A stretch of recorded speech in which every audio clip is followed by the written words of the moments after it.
Hola, muy buenas tardes amigos, mi nombre es Luis Ángel Álvarez, estamos en Dinamo Insurgentes. El día de hoy tenemos un evento de Día de Reyes. Estamos aquí con mi amigo Alfonso, que es el dirigente de la asociación, y nos va a dar un poquito de explicación de qué se trata este evento. Por favor, Alfonso. Claro, desde hace 26 años tenemos un acuerdo con Ganas de Vivir con los Reyes Magos para hacer llegar los juguetes tanto a los niños que amanecen hospitalizados como a aquellos que están recibiendo atención de manera ambulatoria, y a los hijos de pacientes que están actualmente en tratamiento, y a aquellos que han quedado huérfanos por pacientes que han fallecido en años anteriores.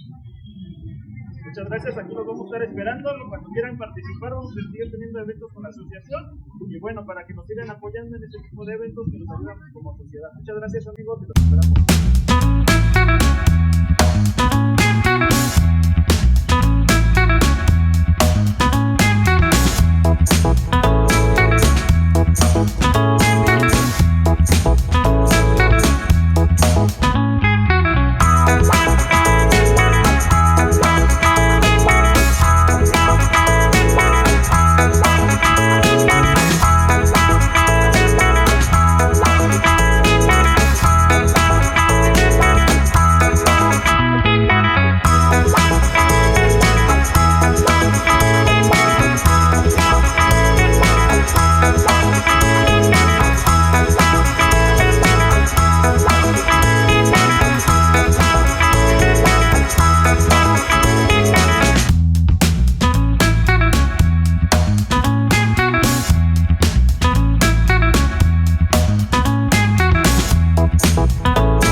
rock and riders, motos y rock and roll.